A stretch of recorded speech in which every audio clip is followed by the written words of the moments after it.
rivojlantirish mumkin bo'lgan sohalar yo'nalishlar.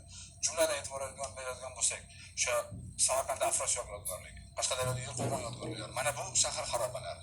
Mana bularni rivojlantirish uchun sohada shu istiqbolli yo'nalishga harakatlanayotganligidan avvalambor qoniqarsiz, bo'lsa noroziman va shu sohada rivojlantirishga harakat qilaman. Alshiraga yaqinda uzr bir Qashqadaryodan bizga murojaat bo'lyapti televideniyaga. Yakkabog'dan adashmasam telefon bo'lyapti.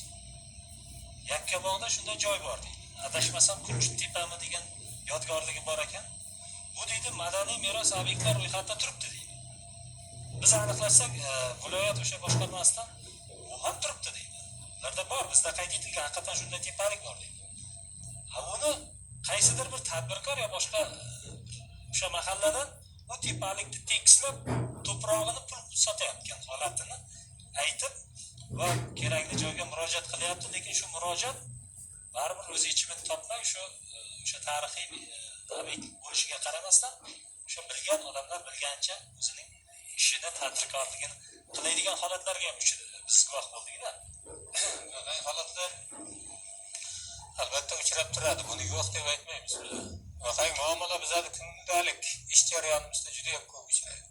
Lekin bitta narsaga e'tibor berish kerak bo'ladi.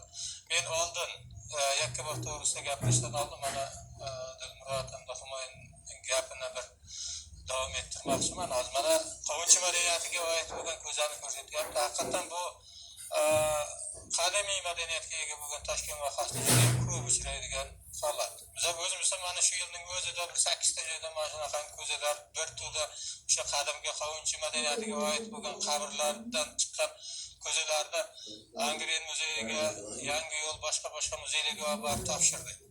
Aholi murojaat qiladi, mana shu narsani nima qilamiz? To'xtatib turamiz, imkoniyati bor payti borib, olib kelib topshiryapmiz. Bu bizlarda hech qanaqa ro'yxatimizda ham yo'q joylar aslida.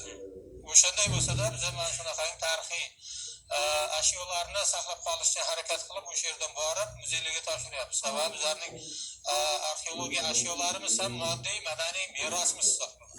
Uni ham saqlab qolishimiz kerak. Bu bir tepalik yoki u bir arxeologik obyekt bo'lishi bo'lmagan taqdirda ham mana shu ishni qilamiz. Bundan tashqari, Dilmurod aytyapti, hozir mana 8 ta haqiqatan bor. Bizda haqiqatan ham o'sha yemirilib yo'qib ketayotgan obyektlarimiz ham bor. Lekin 8 tadan 100% yoki 50% emas, yana qaytarib aytaman.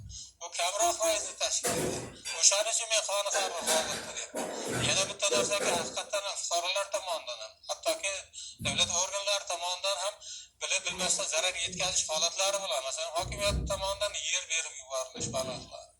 Yoki bo'lmasa o'sha xo'jalik uchun yer olish maqsadida jismoniy shaxslar tomonidan qilinadigan ishlar. Bular har bitta viloyatda har